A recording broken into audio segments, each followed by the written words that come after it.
सभी को जय शिवा। साथियों, आज मैं अवधराज सिंह ठाकुर, पंडा सत्ताढाना, बड़ादेव मठ। और आज अपन बात करते हैं ऐसी दुर्लभ जड़ी बूटी जो मतलब अति दुर्लभ है, जिसको संजीवनी की उपाधि दी गई। तो बात करते हैं इस जड़ी की, जो मतलब हमारे धरती पे एक दुर्लभ जड़ी है।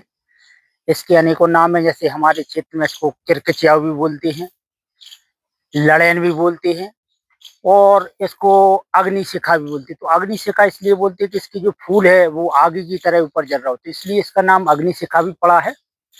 और ये ऐसी दुर्लभ जड़ी है जो अनेकों रोगों पर काम करती है। जैसे किसी को बारूद शरीर में पड़ गई है, तो बारूद को इसकी जो जड़ रहती है, जो इस तरीके से इसका कंद रहता है जो जमीन के नीचे निकलता है, इस कंद को पीसकर लेप किया जाए तो शरीर में यदि बारूद छिद गई है तो वो पानी बन के निकल जाती है। और इसी के लेप से यदि कांच अपने शरीर में घुस गया है, टुकड़ा कांच के शरीर में, तो इसको पीसकर इसका लेप बना के उसको लेप किया जाए तो कांच पानी बन के पिघल के निकल जाता है। ऐसे अनेकों इसके उपयोग हैं और रोगों के निदान के लाने ये काम आती है। खास बात इसकी ये है कि ये अनेकों रोगों पे काम करते हैं, जैसे कैंसर जैसे रोगों पे भी ये दुर्लभ जड़ी बूटी काम करते हैं। और जैसे अपने जो पशु होते हैं, गाय, बैल, भैंस, उनको यदि कहीं घाव हो जाए, उसमें कीड़े पड़ जाए, तो इसको एक चने के दाने बराबर रोटी में रख के दें तो उसके वो कीड़े साफ हो जाते हैं और ठीक हो जाते हैं। किसी को यदि घाव हो, सड़ा गला घाव जो मतलब ठीक नहीं हो रहा हो, तो इसका जड़ी का अपन लेप कर देते हैं तो वो घाव ठीक हो जाता है। कहते हैं इसके बारे में कि जब रामायण में लक्ष्मण जी को शक्ति लगी थी, मेघनाथ ने शक्ति मारी थी और लक्ष्मण जी मूर्छित अवस्था में पहुंचे, तो उस टाइम पे जो वहाँ वैद्य थे, सुकुन वैद्य, उनने संजीवनी लाने को बोला था।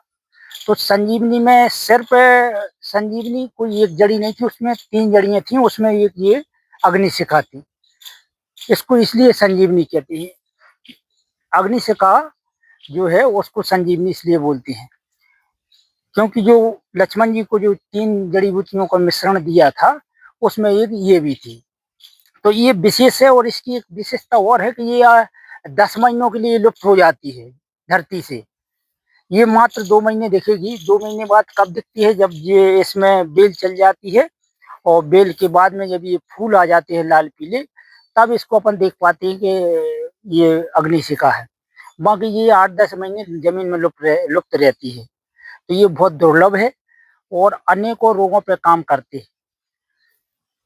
तो भाइयों से मेरा कहना ये है कि यदि इसका उपयोग करते हैं तो बगैर वैद्य की या कोई जानकार व्यक्ति के मार्गदर्शन में ही इसका उपयोग किया जा सकता है, क्योंकि ये थोड़ी सी जहरीली भी होती है।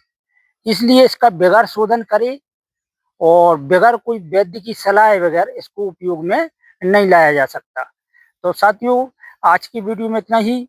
हमारे साथ अरुण ठाकुर जी है और बड़ादेव मठ सत्ताढाना पंडा जी फाउंडेशन की ओर से आप सभी को जय श्री राम, जय श्री।